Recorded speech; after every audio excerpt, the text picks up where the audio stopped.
नमस्कार साथियों, गौरव ज्ञान धारा में आप सभी का स्वागत है। एक अच्छी खबर तो आप लोगों ने सुन ही ली है कि सीईटी का एग्जाम अब नवंबर और दिसंबर में होगा, जिसके फॉर्म जून और जुलाई में भरे जाएंगे। और एक और अच्छी खबर बहुत जल्द आप लोगों को सुनने को मिल जाएगी कि रीट प्री की भी ऐसे ही आप लोगों को डेट सुनने को मिल जाएगी। और रीट प्री संपन्न होगी, उसके बाद रीट मेंस भी होगी। तो आने वाला 1.5 साल आप मानकर चलें कि आप लोगों को अपने आप को फिर से झोंक देना है। फिर से इसलिए कह रहा हूं क्योंकि आप लोगों ने बीच में काफी रेस्ट किया है। मैं जानता हूं क्योंकि आप और हम लगातार जुड़े हुए हैं, तो जो उदासीनता आपके साथ में आ जाती है वो हमें पता चल जाती है, तो उसको आप त्याग दीजिए। और मैं ये भी समझता हूं कि अपन ने जो आरबीएससी का ये बैच शुरू किया है, बहुत सही समय पे शुरू किया है। अब देख लो, जो रीट देने वाले हैं, चाहे प्री हो या मेंस हो, ठीक है, चाहे साइंस से हो चाहे आर्ट्स से हो, किसी भी स्ट्रीम से हो, जो सीईटी देने वाले हैं उन सभी के लिए ये सबसे महत्वपूर्ण बैच है। क्यों? क्योंकि आरबीएससी की 6ठी से 10वीं तक की अपन किताबें पढ़ते हैं, जो अपन पढ़ रहे हैं ये, उसमें सारा ही राजस्थान जी के आप लोगों के कवर होता है, खास तौर पे इतिहास, कला, संस्कृति। और इसके अलावा मैंने आप लोगों को ये कहा है कि ज्योग्राफी के जो टॉपिक आएंगे उनको भी अपन जो है और इसी तरीके से थोड़ा सा संपूर्णता के साथ पढ़ेंगे। और फिर जो आपके सीईटी में मान लीजिए कि जो बच जाएगा सिलेबस, जो बचेंगे वो मैंने आप लोगों को सीईटी वाले वीडियो में रणनीति में बता रखा है कि उसको कैसे अपन कवर करेंगे। तो उस रणनीति वाले वीडियो को देख लेना, सीईटी वाला जो लास्ट वीडियो मैंने दिया था 2 दिन पहले, उसको देख लेना, उसमें सारी चीज बता रखी है। तो REET pre, REET mains, CET और सेकंड ग्रेड जो एग्जाम अब आने वाले हैं, होने वाले हैं, उन सभी के लिए ये मूल बैच है। ये कम से कम अपना 3 महीने बैच चलेगा। और इन 3 महीनों के बाद में आप ये मान के चलें कि आप 6ठी से 10वीं तक की मूल किताबों का जो भय लेकर चलते हैं, जो बोझ लेकर चलते हैं, वो कम हो जाएगा। कम क्या, खत्म हो जाएगा, क्योंकि आप लोगों को चीजें याद हो जाएगी। तो इसकी एक भी क्लास मिस नहीं करनी है, ठीक है। पैया टेका लागे कौन, सिर्फ लागे के आधो पौनो घंटो मैं थान मांगू वो, और मींगे बाद में थे आधो घंटो और मतलब याद करने में टाइम लगा दीजिए, बस वो काम। पीडीएफ मांगा मांगी बंद कर दो, पीडीएफ कौन दा, पेन चलाओ, नोट करो। हम भी मेहनत करते हैं स्लाइड बनाने के लिए, आप भी मेहनत करो, क्योंकि नौकरी आपको चाहिए बेटा जी, नौकरी आपको चाहिए, मेहनत करनी पड़ेगी। और पीडीएफ भैया बैसाखी है, बैसाखियों को छोड़िए। पीडीएफ क्या है? बैसाखी है कि आप जो है ये बैसाखियां लेके कब तक चलोगे, ये तो आप लोगों के अंदर फिर अपंगता ले आएगी। इसलिए इन पीडीएफ वाले जो है झंझट में मत पड़ा करो। अभी भी मेरे कहने के बाद भी टेक्निकल टीम पे लगातार मैसेज आते हैं, सर उसकी पीडीएफ नहीं मिल रही। पीडीएफ कहाँ मिलेगी? पाचा टेक्निकल टीम के पीडीएफ नहीं मिलेगी, सर ने वीडियो बना के बता रखा है वो देखिए, टेलीग्राम पे बता रखा है वो देखिए। तो ए भाई बोला जीवड़ा इनो मतलब ये क्लास देखे कौन, भाई पूछे क्यों, क्लास देख ली तो पूछे कौन। इसलिए क्लास की महत्ता बेटा पीडीएफ की नहीं है। इंटरनेट पे लाखों पीडीएफ है, डाउनलोड कर लीजिए। अगर वो काम आती होती तो आप यहाँ पे जो है क्लास देखने आते ही नहीं। तो क्लास की महत्ता है, उसको समझने की महत्ता है। अब देखो, चलिए शुरू करते हैं अपनी इस क्लास को। फिर सोम से शुक्रवार आप लोगों के दम लगा के क्लास आएगी, और शनि रवि को आप लोगों को रिवीजन करना है। ठीक ठाक। देखो आज अपन डाके राणा राज सिंह उत्तरवर्ती शासक, और यहाँ पे मैं आप लोगों को बता दूं कि राणा अमर सिंह भी पढ़ने वाले हैं पहले अपन। तो यानी कि इससे पहले, इस क्लास से पहले अपन ने क्या पढ़ा है, तो इस क्लास से पहले अपन ने पढ़ा है महाराणा प्रताप। ठीक है, क्या पढ़ा है? महाराणा प्रताप पढ़ा है। और महाराणा प्रताप के अंदर अपन ने क्या पढ़ा है? हल्दी घाटी का युद्ध पढ़ा है। हल्दी घाटी का युद्ध आप लोगों ने बहुत अच्छी तरीके से जो है पढ़ लिया है। अब बताइए कब हुआ था हल्दी घाटी का युद्ध? 18 जून 1576। सेना की स्थिति ध्यान है ना, जिस तरीके से बताइए आप लोगों को सेना की स्थिति है ना, वाम पक्ष में कौन है, दाईं तरफ कौन है, हरावल में कौन है, चंद्रावल में कौन है, सारी चीजें ध्यान रखनी है। जगन्नाथ कछवा ने अंतिम अभियान किया था अकबर की तरफ से, और उसके बाद में जो है भैया अकबर थक गया कि अब मेरी तरफ से भाई कोई अभियान नहीं होगा। फिर अकबर के बाद में शासक कौन बनता है? जहांगीर बनता है। जहांगीर बनता है तो महाराणा प्रताप के बाद में शासक कौन बन गए? यहाँ पे राणा अमर सिंह। तो महाराणा प्रताप की मृत्यु हो गई थी कब? 1597 के अंदर। तो 1597 में राणा अमर सिंह शासक बनते हैं। कौन बनते हैं? राणा अमर सिंह शासक बने। ठीक है, अब अमर सिंह जी जो है इनका राज्याभिषेक बताइए। महाराणा प्रताप की मृत्यु कहाँ हुई थी? चावंड के अंदर। तो इनका राज्याभिषेक जो है वो चावंड में हुआ है। इनका राज्याभिषेक चावंड में हुआ है। अब ये चीजें जो आरबीसी में नहीं दे रखी ना, मैं कंप्लीट करते हुए चलूंगा, आप चिंता ही मत करो ये सारी चीज। ठीक है, अब राणा अमर सिंह जी के पिता कौन थे? अब ये तो सभी को पता है, प्रताप सिंह, महाराणा प्रताप जी ने कहते हैं, और इनकी माता अजबदे, माता अजबदे पवार। इन्होंने एक महत्वपूर्ण युद्ध जो है महाराणा प्रताप के समय ही लड़ लिया था, उसमें विजय भी प्राप्त की थी। वो था दिवेर का युद्ध 1582 में, जिसे कहा जाता है मेवाड़ का मैराथन युद्ध कहा जाता है, और मेवाड़ के गौरव का प्रतीक कहते हैं, क्योंकि वहां से जो है वापस अपने हारे हुए क्षेत्रों को वापस जीतना शुरू कर दिया था अमर सिंह जी ने। ठीक है, अमर सिंह जी ने यानी महाराणा प्रताप की सेना ने शुरू कर दिया था।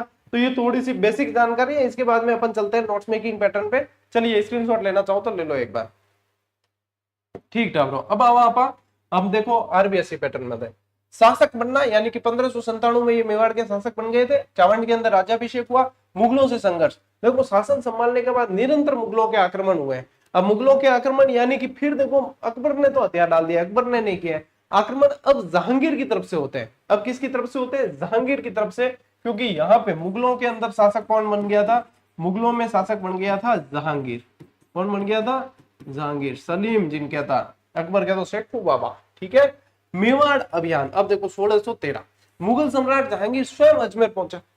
अजमेर पहुंचा स्वयं। आप लोगों को पता है थॉमस रो से मुलाकात भी की थी अजमेर के अंदर। किसने? जहांगीर ने। तो यहाँ पे आप लोगों को एक मैं ट्रिक बताता हूं कि अब इसके समय में जो अभियान हुए हैं वो ऐसे याद रखने, PMAK। वहां पे अपन ने याद किया था JMBT, जो अकबर ने जो भेजे थे मंडल सारे के सारे महाराणा प्रताप को मनाने के लिए। फैज जाओ राणा जी मना रहा हूं क्या, राणा जी भाई हमें माफ करना, गलती हमारे से हो गई थे, हमारे हाथे मिल जियो। ठीक है, महाराणा प्रताप मिलिया कौन?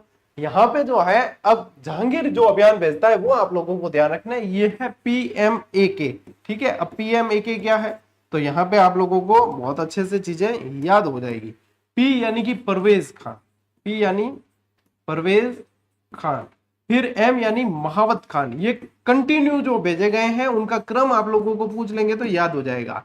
फिर A यानी कि यहाँ पे आप लोगों को ध्यान रखना है अब्दुल्ला खान। ठीक है, क्या ध्यान रखना है? अब्दुल्ला खान। और फिर ये है खुर्रम, ये है खुर्रम, यानी कि खुर्रम कौन था? शाहजहां। खुर्रम कौन था? शाहजहां था।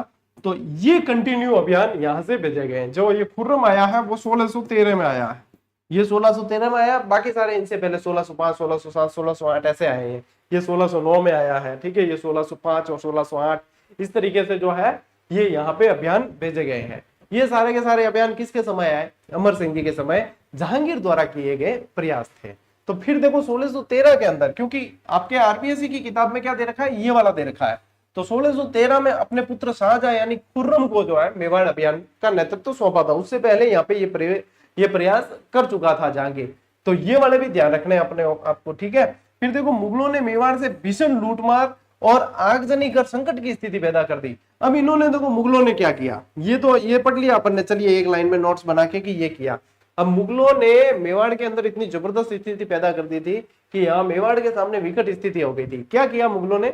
मुगलों ने सारे खेत जला दिए, यहाँ के पशुधन नष्ट कर दिया, पशुओं को मार दिया, पशुधन नष्ट कर दिया। इसके अलावा मतलब वहां से आम जनता को परेशान करना शुरू कर दिया। वहां से आम जनता के अंदर से जो है बच्चों को, बच्चियों को, महिलाओं को लूट खसोट और बेचना शुरू कर दिया। इस तरीके की घटनाएं करने लग गए। तो मेवाड़ के राणा बहुत परेशान हुए और जनता बहुत त्रस्त हो गई थी, यानी खाने पीने की सुविधाएं इतना जब जो है परेशान पूरी तरीके से जो है कर दिया था। न खाने पीने की सुविधाएं मिल रही थी, सारी चीजें नष्ट हो चुकी थी। तो आगे विकट समस्या थी। अब इस दरमियान जो है जितने भी सामंत थे, जितने भी जो दीवान कह सकते हैं, सामंत कह सकते हैं अपन, उन्होंने सलाह मशविरा करके और अमर सिंह जी के सामने एक प्रस्ताव रखा। वो प्रस्ताव ये था कि हमें मुगलों से संधि कर लेनी चाहिए, संधि कर लेनी चाहिए, लेकिन उसमें कुछ शर्तें जो है हमारी तरफ से रखी जाए। ठीक है, शर्तें अपनी रखी जाए, जैसे कि वैवाहिक संबंध अपने को नहीं करने हैं, ये है वगैरह वगैरह। तो लेकिन क्या संधि कर ली जाए तो क्या होगा कि हमारे लिए आसानी हो जाएगी, जो जनता परेशान हो रही है उसके लिए आसानी हो जाएगी। तो यहाँ पे फिर मानस बनता है किसका? संधि का, संधि का प्रस्ताव। तो ये खुर्रम जो है, ये खुर्रम आप लोगों को बता दूं मैं कि खुर्रम जो है उस समय गोगुंदा में रुका हुआ था। ये कहां रुका हुआ था? ये गोगुंदा के अंदर रुका हुआ था।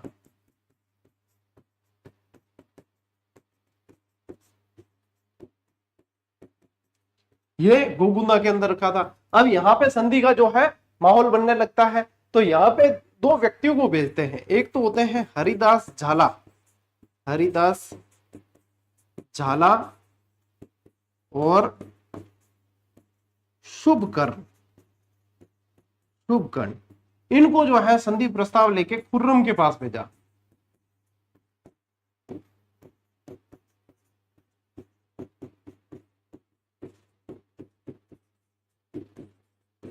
खुर्रम के पास गोगुंदा भेजा गया संधि प्रस्ताव लेके कि अब जो है संधि के अलावा रास्ता कोई नजर नहीं आ रहा था। हालांकि अमर सिंह जी इसके पक्ष में नहीं थे, लेकिन फिर भी जो कंडीशन थी वो देखते हुए इनको ये निर्णय लेना पड़ा कि अब जो है हमें संधि की ओर आगे बढ़ना पड़ेगा। तो यहाँ पे जो है ये खुर्रम के पास पहुंच जाते हैं और खुर्रम फिर यहाँ से जो है दो व्यक्तियों को और भेजता है। एक तो मुल्ला सिराजी और एक और व्यक्ति होता है जिनका नाम होता है सुंदरदास। उनको फिर जहांगीर के पास भेजा जाता है, मुल्ला सिराजी और सुंदरदास। क्या ध्यान रखोगे, यहां से ये संधि प्रस्ताव यहां आ गया, फिर यहां से जो है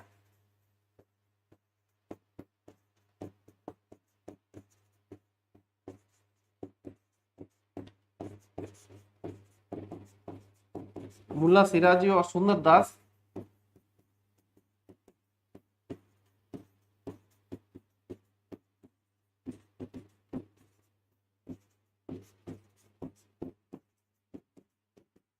अब भले डीप बनाया नहीं एग्जामिनर सवाल के, हाँ डीप बना दे तो क्या है कि लाइना दे दी एक दो है, लाइना दे दे कि हरिदास झाला और शुभकर्ण जो है जहांगीर के पास प्रस्ताव लेकर गए, तो आप वहां पे छाड़ सकते हो फिर कि जहांगीर के पास नहीं, वो लेकर गए थे खुर्रम के पास, और खुर्रम से फिर जो है मुल्ला सिराजी और सुंदरदास लेकर गए थे जहांगीर के पास। इस तरीके से प्रस्ताव पहुंचा था। तो ये चीज है, अब ये पढ़नी है भैया डिटेल। आरबीएससी भी पढ़ाना, आरबीएससी में लाइन नहीं दी होती तो मैं कह पूर्णता के साथ में पढ़ेंगे अपन, तो आप लोग यहाँ से आश्वस्त हो सकते हो। अच्छा, एक बच्चे का मैं कमेंट पढ़ रहा था इस क्लास से जस्ट पहले, वो उस बच्चे का कमेंट ये था कि गुरुजी क्या ये पढ़ने से पहले हमें 9वीं 10वीं की आरबीएससी की किताब पढ़नी चाहिए क्या?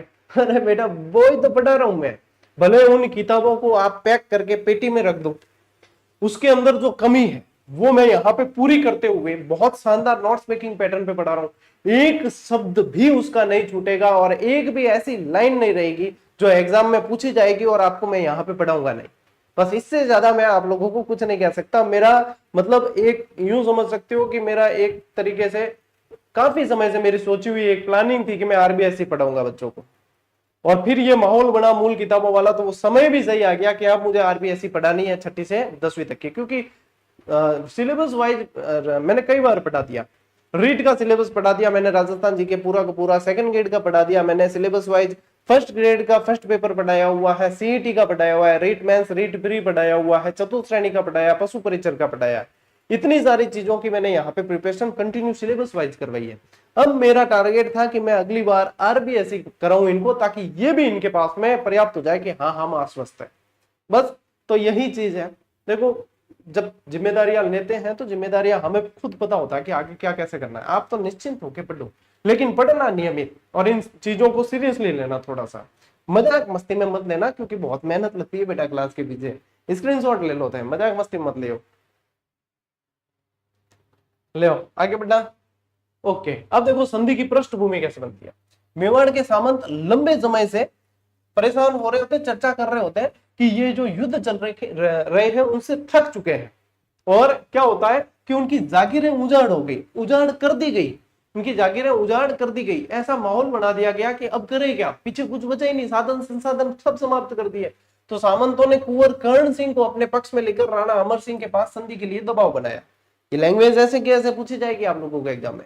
तो कर्ण सिंह कौन थे? राजकुमार थे। अमर सिंह जी के पुत्र कौन थे? करण सिंह थे।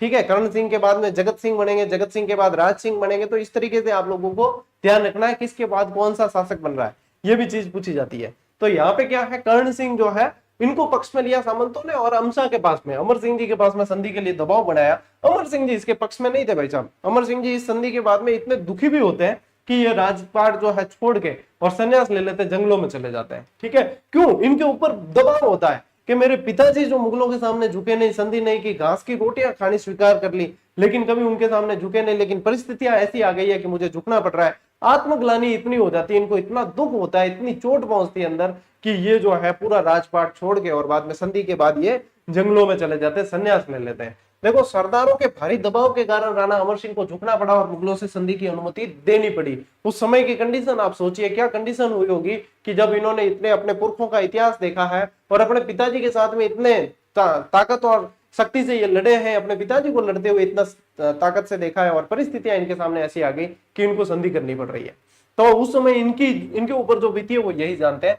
5 फरवरी 1615, यदि डेट भी पूछे तो ध्यान रखना, 5 फरवरी 1615 को मेवाड़ और मुगलों के बीच में ऐतिहासिक संधि होती है, जो वैसे पढ़ी तो जाती है कि महाराणा अमर सिंह और जहांगीर के मध्य होती है, लेकिन हुई एक्चुअली जहांगीर और कर्ण सिंह के मध्य है। अमर सिंह जहांगीर से मिले नहीं है, संधि के लिए गए नहीं है, भेजा भी गया है अगर मुगलों के दरबार में तो कर्ण सिंह को भेजा गया है। तो ये चीजें आप लोगों को ध्यान रखनी है, ठीक है। चित्तौड़ मेवाड़ को वापस लौटा दिया गया, लेकिन शर्त यह थी कि उसकी मरम्मत नहीं की जाएगी, यानी चित्तौड़गढ़ का जो दुर्ग था ना उसकी मरम्मत नहीं की जाएगी, ये शर्त रखी गई थी कि मरम्मत नहीं करेंगे, जैसी कंडीशन है वैसी कंडीशन ही रहेगी, आपको सौंप देते हैं, आपको सौंप देते हैं।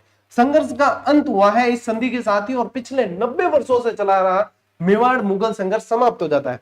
अब ये 90 वर्ष वाली लाइन ऐसे की ऐसे दे रखी है आरबीएससी में, हो सकता है पूछा जाएगा, हो सकता है पूछा जाएगा, मोस्ट इंपोर्टेंट ही समझना इसे, ठीक है। अब देखो अमर सिंह इस संधि से खुश नहीं थे और उन्होंने स्वयं को राजकार्य से अलग और विरक्त कर लिया, संन्यास ले लिया।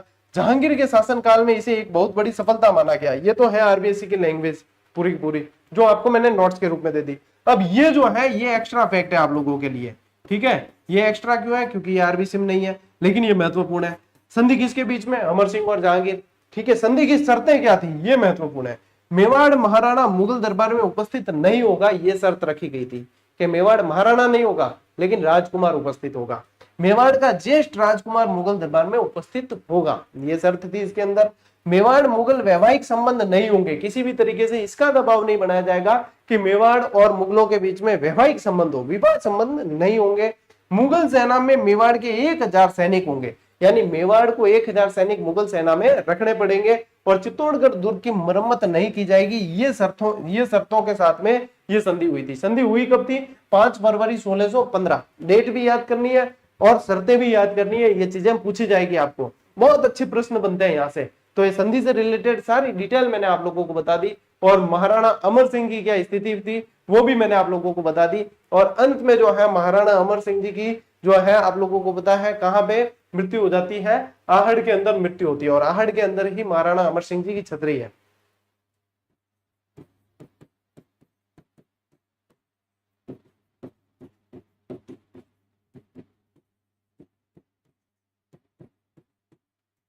कहा है? आहड़ के अंदर है, ठीक है, ये ध्यान रखना है। अब ले स्क्रीनशॉट बेटा।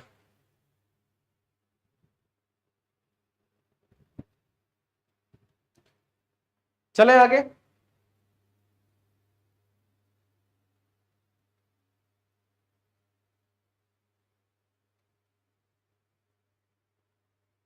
अब इनके बाद में देखो, इनके बाद की जो है स्थिति यहाँ दे नहीं रखी, क्या मेवाड़ अपने यहाँ दे नहीं रखी, यानी कि अपने इसमें नहीं दे रखी, क्या कहते रहे आरबीएससी के अंदर नहीं दे रखी। लेकिन इनके बाद में यदि आप देखो तो महाराणा अमर सिंह के बाद में, अमर सिंह के बाद में शासक कौन होते हैं?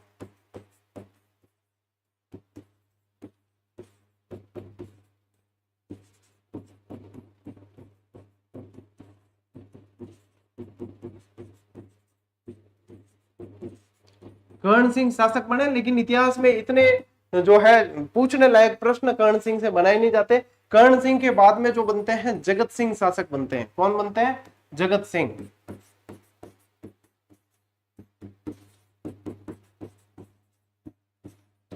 और जगत सिंह ने क्या किया? संधि की एक शर्त को तोड़ा था। वो संधि की वो शर्त ये थी कि चित्तौड़ दुर्ग की मरम्मत नहीं की जाएगी, तो चित्तौड़ दुर्ग की मरम्मत इन्होंने की, यानी कि जो संधि थी उसकी शर्त को तोड़कर क्या लिख सकते हो आप? संधि की शर्त को सबसे पहले, क्योंकि बाद में राज सिंह जी भी करवाएंगे, सबसे पहले तोड़कर चित्तौड़ दुर्ग की मरम्मत करवाई, ठीक है टाबरो। आ चीज ध्यान रखनी है थाने मेवाड़ करण सिंह जी और जगत सिंह जी में, ठीक है। इनके बाद में पचे पढ़ना है थाने राज सिंह जी। पचपन्नो है राज सिंह जी। ठीक है, अब देखो राज सिंह जी के अंदर आपको ध्यान रखना है कि राज सिंह जी का जो जन्म है ना वो 24 सितंबर 1629 को हुआ है। कब हुआ है? 24 सितंबर 1629।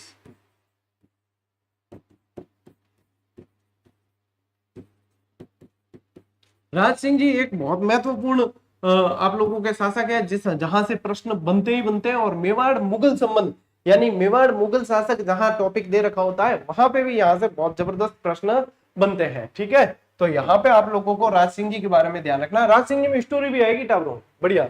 चित्तौड़ मरम्मत और मुगल प्रतिक्रिया। शासक मंत्री राज सिंह जी ने क्या किया? चित्तौड़ की मरम्मत और अधूरा कार्य पूरा करने का निश्चय किया।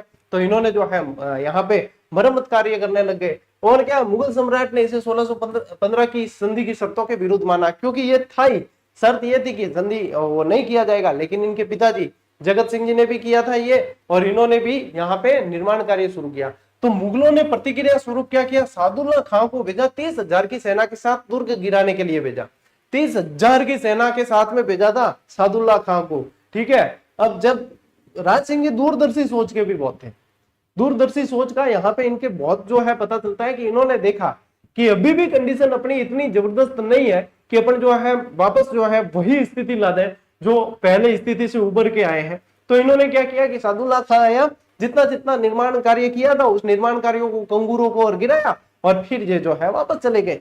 इन्होंने युद्ध नहीं किया, यहाँ पे युद्ध नहीं किया। दूसरी दूरदर्शी सोच वहां देखने को मिलती है कि जब दारा सिकों और औरंगजेब के मध्य संघर्ष चल रहा होता है तो दारा सिकों राज सिंह जी को एक लेटर भेजता है मदद करने के लिए। और राज सिंह जी दूरदर्शी सोच के थे, उनको पता था कि औरंगजेब का पलड़ा भारी है, मैं दारा सिकों की मदद करूंगा तो फिर वापस भविष्य में ये मेरा दुश्मन बन जाएगा। तो वहां पे जो है वो ये जवाब देते हैं दारा सिकों को कि मेरे लिए सभी राजकुमार, मुगलों के सभी राजकुमार एक समान है, मेरे लिए कोई अंतर नहीं है, तो आप भैया आपस में निबड़ो। कहने मतलब थे आपस में निपट लियो। तो ये आंसर सुन के औरंगजेब बड़ा खुश होता है कि हाँ राज सिंह जी ने मदद नहीं की। तो जब औरंगजेब शासक बनता है तो उस समय वो राज सिंह जी का एक तरीके से मित्र होता है। जब औरंगजेब शासक बनता है तो उस समय ये एक तरीके का मित्र होता है, और उस समय डूंगरपुर, ग्यासपुर और बांसवाड़ा जागीर देता है राज सिंह जी को। ध्यान रखना, औरंगजेब ने शासक बन के, यहाँ पे तो इसमें तो आया ही नहीं है, लेकिन ये ध्यान रखना है आप लोगों को कि औरंगजेब, ये प्रश्न बना है और 2-3 बार बन गया है। औरंगजेब जब शासक बना तब डूंगरपुर, ग्यासपुर व बांसवाड़ा परगने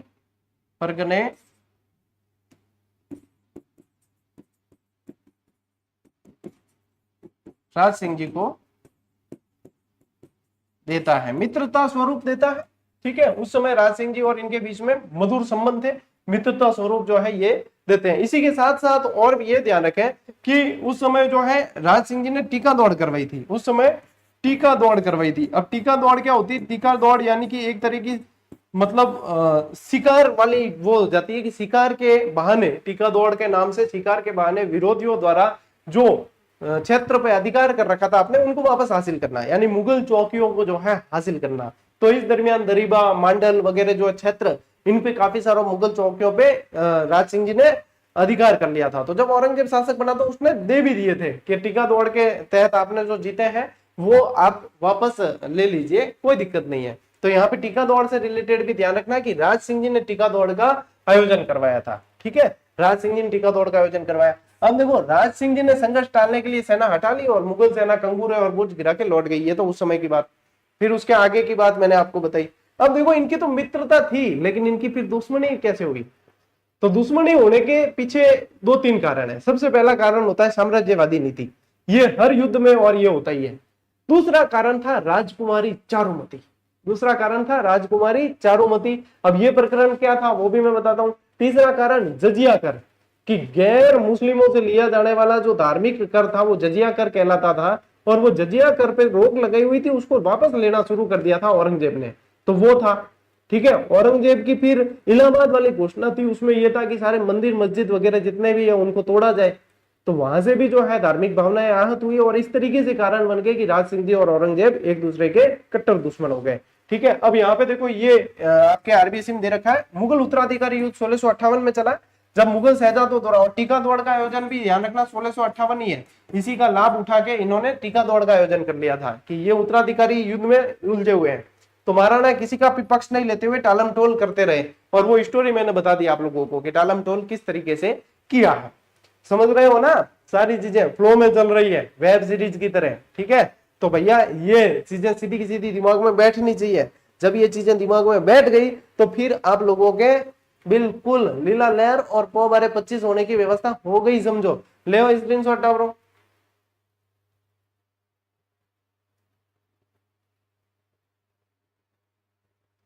अब देखो कि शुरुआत में संबंध अच्छे थे और औरंगजेब ने इन्हें 6000 जात और सवार का मनसब भी प्रदान किया। मनसबदारी एक तरीके का मतलब ये समझ सकते हो कि एक सेनापति होता था, सिंपल भाषा में ये समझ लो। हालांकि मनसबदारी पूरी तरीके से एक टॉपिक है जो अलग तरीके से पढ़ना पड़ता है। मनसबदारी मंगोलों से सीखी, इन्हें दशमलव प्रणाली पर आधारित होती है, जात होते हैं, सवार होते हैं, इस तरीके से सारी चीजें। लेकिन अब आरबीएससी पढ़ाता बीच में था में मनसबदारी तो नहीं पढ़ा सकूं ना, यानी मनसबदारी समझ लो कि शासक रहे हटे, यानी कि सेनापति है जिनकी सेना मनसबदार रही, खुदरी सेना है भाई मनसबदारी है, ठीक है, ये समझ लो। तो ये मनसबदार जो है इनको 6000 जात और सवार का मनसब भी प्रदान किया गया। अब देखो विरोध के कारण क्या क्या है। चारुमती विवाह प्रकरण है जो 1660 में हुआ है, किशनगढ़ के रूपनगर की, किशनगढ़ के रूपनगर की, ये भी ध्यान रखना कहाँ की थी, ये रूपनगर की थी, यहाँ भी पूछ सके। रूपनगर की राजकुमारी चारुमती का विवाह औरंगजेब से होने वाला था, लेकिन राज सिंह ने उनसे विवाह कर लिया और औरंगजेब नाराज हो गया। अब यहाँ पे तो आरबीएससी तो 2 लाइन में निपटा दिया है, लेकिन भैया मजेदार कहानी तो यही है। अब हुआ यूं कि चारुमती के भाई का नाम था मान सिंह। क्या नाम था? मान सिंह। औरंगजेब मतलब चारुमती बहुत सुंदर राजकुमारी थी, औरंगजेब को यह बात पता थी कि बहुत सुंदर राजकुमारी है। औरंगजेब ने अपनी सगाई के लिए दस्तूर भेजा मान सिंह के पास कि मैं आपकी बहन से विवाह करना चाहता हूं, चारुमती से विवाह करूंगा। अब उस समय मान सिंह जी इतने सक्षम नहीं थे, इतने सामर्थ्य नहीं था उनके अंदर कि वो मना कर देते। क्या औरंगजेब एडी गैर बात कर रही हो तुम, है मुझको बना दूंगा, यहाँ तो नहीं कर सका। तो बजे मतलब एक मास्टर वाले लहजा आ गया है मास्टरों का सबसे मतलब मैन हथियार क्या है, मुर्गा बना दूंगा, छोरा पढ़ लेने दो, ठीक कोई बात है। तो वहां पे जो है मान सिंह जी ने कह दिया कि हाँ ठीक है, लेकिन चारुमती औरंगजेब से विवाह नहीं करना चाहती थी, और चारुमती को यह भी पता था कि राज सिंह जी जो है बहुत पावरफुल शासक है और मेरी मदद राज सिंह जी कर सकते हैं। तो चारुमती ने पत्राचार के माध्यम से, अब वही पत्राचार आज की तारीख में व्हाट्सएप के भी दे, ठीक है, पहला तो व्हाट्सएप में मैसेज भी लिखता है, आजकल तो सीधो वीडियो कॉल करता है या कॉल करता है सीधो सीधो, ठीक है, कॉल रुपया भी नहीं लगे, व्हाट्सएप कॉल करता है। तो यहाँ मैसेज भेजियो पत्राचार है माध्यमों के एक राज हंसिनी किसी बगुले के साथ में अच्छी लगेगी क्या? आप सोचिए कि मेरा संबंध जो है औरंगजेब के साथ तय किया है, मैं राज हंसिनी हूं बगुला। तो इस तरीके से लैंग्वेज लिख के उनको भेजा कि यदि राजन आप मुझे स्वीकार नहीं करते और इस संबंध होने से बचाते नहीं हो तो मैं आत्मदाह कर लूंगी, और ये मैं आपको बता रही हूं। जब राज सिंह जी ने देखा तो राज सिंह जी आते हैं और यहां से चारुमती से विवाह कर लेते हैं, चारुमती का अपहरण करके विवाह कर लेते हैं। औरंगजेब भाई साहब क्या करे, आवाज पता चले कि नहीं औरंगजेब ने। अब थे हो चो आप सोचना कि आपकी सगाई किसी से तय की हुई है, पया जिला है, ठीक है, तय होगी है क्या भाई इन सगाई मेरी होनी है। अब दूजो को यार बिना सूचना, थान की सूचना ही नहीं है, ठीक है, थान की सूचना नहीं है, ना परिवार तरफ हुआ ना जो सगाई करने वाला बिन तरफ हो की सूचना नहीं है, दूजो कोई आरसी तो ब्याह कर लगे केड़ी गुजरे बारी वाह फीलिंग औरंगजेब मत ही, और वो तो राजा भी ठहरा, वर्चस्व का भी सवाल। अरे भाई मेरी शादी होने वाली थी राज सिंह के बीच में, और वो सबसे बड़ा मतलब कारण देख लो, कारण ही है ये चारुमती वाला प्रकरण हुआ। दूसरी बात मैंने कहा कि 1679 के अंदर जो है जजिया कर वापस औरंगजेब द्वारा लगाना शुरू कर दिया, तो राज सिंह जी ने इसका कड़ा विरोध किया, राज सिंह जी ने जजिया कर का है, तो जजिया कर का विरोध करना तो फिर वापस दुश्मनी होगी। फिर एक इलाहाबाद वाली घोषणा थी, वही चीज 1669 की बात है, इलाहाबाद की घोषणा थी कि सारे मंदिर मस्जिद जितने भी है, मस्जिद तो वैसे नहीं तोड़े थे लेकिन के जितने भी मंदिर है वो सारे के सारे तोड़ दिए जाए, मूर्तियां जो है वो तोड़ दी जाए, और तोड़ने शुरू भी कर दिए। तो उस समय गोसाई भगत यानी कि गोस्वामी भगत जो होते हैं वो वृंदावन से और वहां से मूर्तियां लेके यहाँ पे आते हैं, राज सिंह जी उनको शरण देते हैं, और आप लोगों को पता है सिंहड़ नामक जगह पे नाथद्वारा में श्रीनाथ जी की मूर्ति स्थापित भी की जाती है, तो उनको यहाँ पे शरण देके और ये सारी चीजें हुई। तो ये सारे प्रकरण क्या करते हैं, ये सारे प्रकरण औरंगजेब और राज सिंह जी के मध्य वैमनस्य के कारण बनते हैं, और औरंगजेब और राज सिंह जी के मध्य बहुत सारे संघर्ष चले हैं।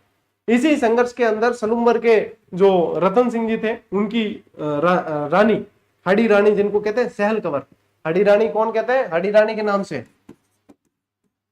हडी रानी सहल कंवर। अब देखो हाडी रानी का मतलब क्या है, पहले तो ये समझ लो।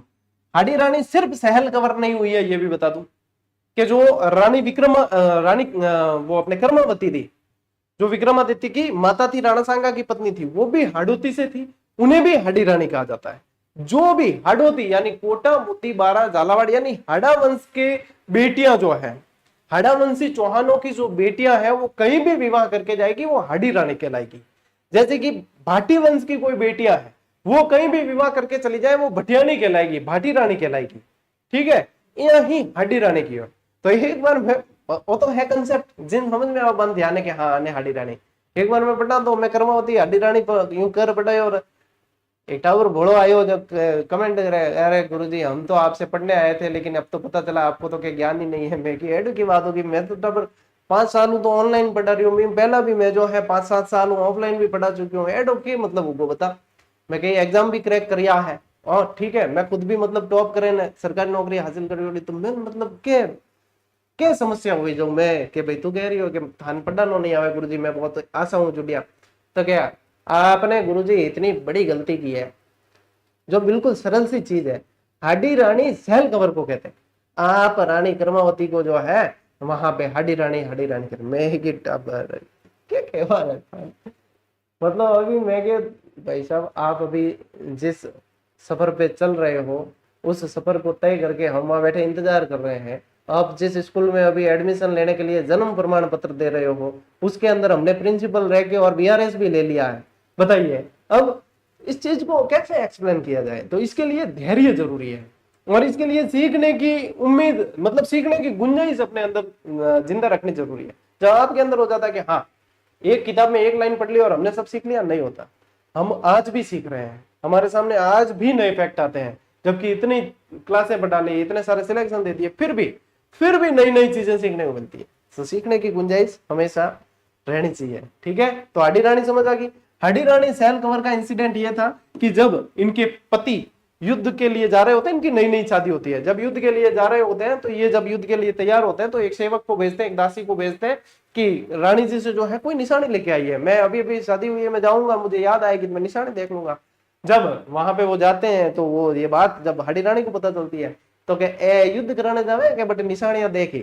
तो निशानी के रूप में वो अपना शीश गाड़ के भेजती है कि जब इन्हें पीछे ही मेरी ही याद आएगी तो क्या युद्ध करेंगे। और वहां पे जो है वो एक इतना जबरदस्त उदाहरण पेश कर दिया कि आप एक वीर है, आपका कर्तव्य है युद्ध करना, आप जाइए युद्ध कीजिए। और वो अपना शीश जो है वो काट कर भेजती है, और वो शीश लेकर जो है वो युद्ध भूमि में जाते हैं, और वो भी वीर गति को प्राप्त होते हैं। तो ये मतलब हाडी रानी वाली स्टोरी चलती है। तो ये आप लोगों को ध्यान रखनी है। ठीक है, ठीक ना ब्रो, तो आ चीज ध्यान रखनी है। और फिर देखो इनके बीच में संघर्ष चलता रहा, और मेवाड़ मुगल मारवाड़ संघर्ष के दौरान महाराणा राज सिंह ने राठौड़ों का साथ दिया था। ठीक है, जब मुगलों और मारवाड़ यानी कि मारवाड़ के अंदर कौन थे, राठौड़ थे, जब उनके संघर्ष हुआ था तब इन्होंने किसका साथ दिया था, इन्होंने मारवाड़ के राठौड़ों का साथ दिया था। राज सिंह जी ने, ये ध्यान रखना। वीर दुर्गादास राठौड़ और अजित सिंह जो मारवाड़ के शासक बने थे बाद में, उन्हें भी औरंगजेब से बचाकर यहाँ पे इन्होंने शरण दी थी और वीर दुर्गादास राठौड़ की मदद की थी।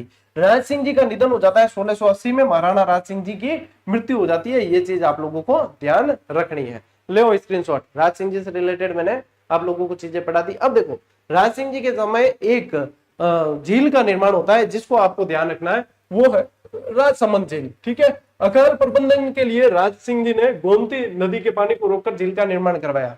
अब अकाल प्रबंधन यानी कि अकाल के समय काम में आने वाले और लोगों को रोजगार देने के उद्देश्य से भी। लेकिन राज सिंह जी एक बार जा रहे थे अपने पत्नी को मिलने अपने ससुराल की तरफ, लेकिन गोमती नदी बड़े उफान पर थी, गोमती नदी रास्ता नहीं दे रही थी। राज सिंह जी को वहां पे इंतजार करना पड़ा, रुकना पड़ा।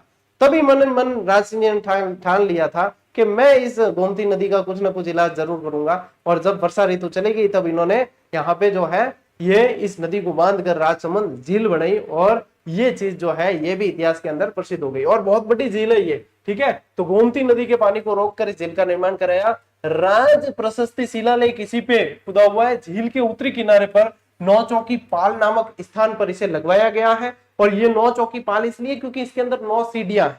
इसके अंदर क्या है? इसके अंदर 9 सीढ़ियां है, सीढ़ियां, 9 सीढ़ियां है, तो 9 चौकी पाल कहा जाता है। ये संस्कृत भाषा में लिखा हुआ है। और 25 काली पट्टिकाओं, 25 काली संगमरमर की शिलाओं पे खुदा हुआ है, और एशिया का सबसे बड़ा ये प्रशस्ति सबसे बड़ी है। इसके रचयिता कौन थे? इसके रचयिता ध्यान रखना रणछोड़ भट्ट तेलंग। कौन थे? रणछोड़ भट्ट तेलंग। देखो कुछ चीजें तो आपको रट्टा मारनी होती है, जो फैक्ट होते हैं उनको आप लोगों को रट्टा मारना होता है, यानी कि उनको आपको याद रहनी चाहिए वो चीजें। और कुछ कंसेप्ट होते हैं, जब फैक्ट याद हो जाते हैं तो कंसेप्ट ऑटोमेटिक इर्द गिर्द घूमने लगता है। तो जब फैक्ट याद होते हैं तो दायरा बढ़ाओ, फिर कंसेप्ट याद करो, यही होती है सही प्लानिंग, ठीक है। तो ये ध्यान रखना है। ये संसार का सबसे बड़ा शिलालेख माना जाता है राज प्रशस्ति, ठीक है। ले स्क्रीनशॉट। अब देखो आपके आरबीएससी के अनुसार मेवाड़ का गुहिल वंश हो गया है, और हुआ क्या है? आरबीएससी से 3 गुना मैंने पढ़ाया आप लोगों को मेवाड़ का गुहिल। लेकिन मुझे लगता है अभी भी गुहिल में आप लोगों को कुछ और भी चीजें याद रखनी है, वो मैं करवा देता हूं, ठीक है। ये उत्तरवर्ती शासक है जो याद रखना है। अब ये पूछ लिया, मान लो कि राज सिंह जी के बाद में शासक कौन बने, तो राणा जय सिंह। सवाई जय सिंह नहीं है, राणा जय सिंह है, ठीक है। तो ये ध्यान रखना है। सलूम्बर में जयसमंद झील का निर्माण किसने करवाया? ये राणा जय सिंह ने करवाया है। ये किसने करवाया? ये भी राणा जय सिंह ने करवाया। अच्छा, सलूम्बर के अंदर करवाया, यानी कि अब नया जिला सलूम्बर है, पहले उदयपुर के अंतर्गत ही आ जाता था। मेवाड़ मुगल द्वितीय संधि। अब देखो पहली संधि तो आई, द्वितीय संधि करने वाला मेवाड़ का शासक कौन था? तो वो भी राणा जय सिंह थे। तो ये इंपॉर्टेंट सवाल है जो ध्यान रखना है आपको। मेवाड़ का शासक जिसने वागड़ वाले क्षेत्र पर पुनः अधिकार किया, तो वागड़ वाले क्षेत्र पर पुनर्अधिकार करने वाले अमर सिंह द्वितीय थे। कौन थे? अमर सिंह द्वितीय थे। फिर एक माननवाड़ा का युद्ध होता है, तो संग्राम सिंह द्वितीय और मुगलों के बीच होता है, जिसमें सेनापति रणबाज खां होता है। मुगलों का सेनापति कौन होता है? रणबाज खां होता है। बहुत अच्छा प्रश्न है, यदि यहां से बने बहुत अच्छा प्रश्न है।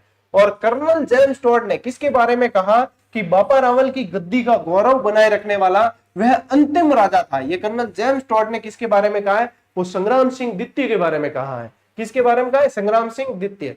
संग्राम सिंह पहले शासक कौन थे? संग्राम सिंह फर्स्ट कौन थे? संग्राम सिंह फर्स्ट, जिन्हें हम राणा सांगा के रूप में जानते हैं। फिर देखो सहेलियों की बाड़ी के निर्माणकर्ता कौन थे? ये संग्राम सिंह द्वितीय थे, और ये प्रश्न कई बार बना है। सहेलियों की बाड़ी का निर्माण करता संग्राम सिंह जी का टाइम पीरियड था 1710 से 1734, और 1734 में आप लोगों को पता है क्या हुआ था? हुड्डा सम्मेलन हुआ था, जो कछवा वाले के अंदर अपन पढ़ेंगे हुड्डा सम्मेलन, ठीक है। वैद्यनाथ मंदिर के निर्माता कौन थे? ये भी संग्राम सिंह द्वितीय थे। और मेवाड़ के किस महाराणा ने अजमेर दरगाह के लिए 4 गांव अनुदान में दिए थे? तो वो थे जगत सिंह द्वितीय। 1734 से 1761 इनका टाइम पीरियड था। 4 गांव जो है अनुदान में दिए थे जगत सिंह द्वितीय ने। और एकलिंग जी मंदिर के लिए 4 गांव दिए थे, वहां पे जो है उनका पूजा पाठ के लिए वो दिए थे राणा कुंभा ने, ठीक है, वो कुंभा दिए थे। पिछोला झील में जगत निवास महल का निर्माण किसने करवाया? जगत सिंह द्वितीय ने करवाया है। और मेवाड़ भीलकोर की स्थापना 1841 में, मेवाड़ भीलकोर की स्थापना किसके समय हुई? राणा सरदार सिंह के समय हुई है। किसके समय? मेवाड़ के सारे शासक क्या कहलाएंगे? राणा कहलाएंगे, ठीक है, राजा नहीं राणा कहलाते हैं। राणा सरदार सिंह जी के समय हुए। मेवाड़ के किस महाराणा के शासनकाल में मेवाड़ महाराणाओं के साथ सती होने की अंतिम घटना का विवरण मिलता है? तो वो मिलता है स्वरूप सिंह जी के समय। वो कब मिलता है? स्वरूप सिंह जी के समय 1842 से 61 तक इनका टाइम पीरियड था। और डाकन प्रथा पे रोक भी स्वरूप सिंह जी के समय लगती है, ये ध्यान रखना। इन्होंने जो है डाकन प्रथा पे रोक लगाई थी, डाकन प्रथा पर रोक लगाई थी जेसी ब्रुक के प्रयासों से, और इन्होंने डाकन प्रथा पे रोक लगाई।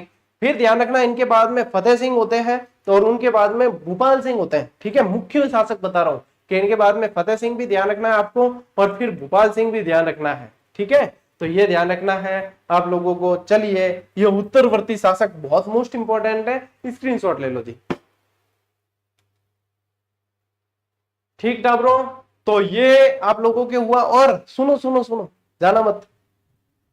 आप लोगों से मैंने एक वादा किया था, याद है, कि आप लोगों के लिए जो हमने टेस्ट सीरीज पहले से दे रखी थी उसके अंदर हमने हजारों प्रश्नों और शानदार व्याख्या दी थी, लेकिन मैंने कहा था कि मुझे लग रहा है कि नए पैटर्न पे आधारित, यानी कि जैसे कथन कारण, कालानुक्रम वगैरह कथनों वाले सवाल जो आ रहे हैं उनपे और भी अच्छे से प्रैक्टिस करने की जरूरत है। वैसे उन जो पहले टेस्ट दे रखे थे उनमें भी कुछ एक सवाल थे, लेकिन स्पेशली मैंने कहा था कि हर चैप्टर का मैं टेस्ट आप लोगों के लिए जोड़ूंगा, जो आपके इनसे राजस्थान जीके से ज्यादा बनते हैं वो प्रश्न। तो देखो, लैब असिस्टेंट की टेस्ट सीरीज टॉपिक वाइज सारे कथन कारण वाले टेस्ट और नए सारे चैप्टर वाले राजस्थान जीके के टेस्ट जुड़ चुके हैं। लैब असिस्टेंट में सारे टेस्ट जुड़ गए हैं।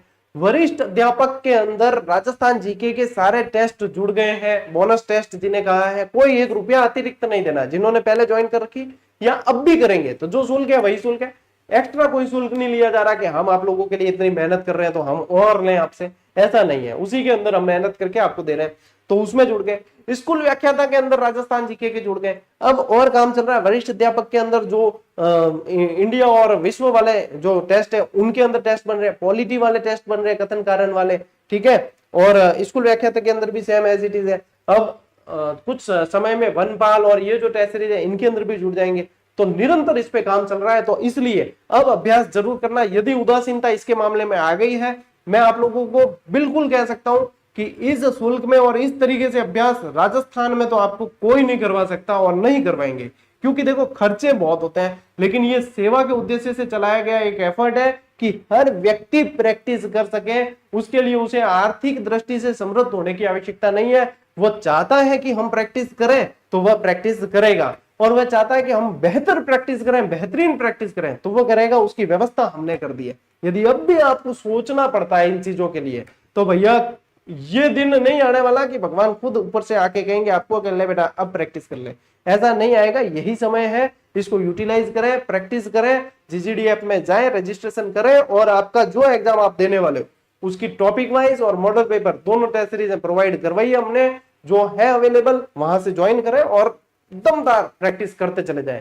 बहुत ज्यादा इसका फायदा आप लोगों को देखने को मिलने वाला है एग्जाम में, ठीक है। मेरा कर्तव्य है आप लोगों को सूचित करना, लेकिन इससे प्रैक्टिस करनी या नहीं करनी, ये आपके लिए हितकर है या नहीं, ये तो निर्णय आप लोगों को लेना है। हितकर है तभी मैं बता रहा हूं, नहीं तो मैं इतना जोर देके आप लोगों से कहता भी नहीं। तो ये सूचना सभी तक पहुंचनी चाहिए। ये आप लोगों के लिए मैंने जो है प्रयास कर रखे हैं, उसका लाभ उठाइए। बाकी अपनी क्लासें निरंतर आई रही है, ठीक है। तो साथियों, आज की इस क्लास में इतना ही। अब मिलते हैं अपन अगली क्लास में, अगले सेशन में। तब तक के लिए राम राम, जय हिंद।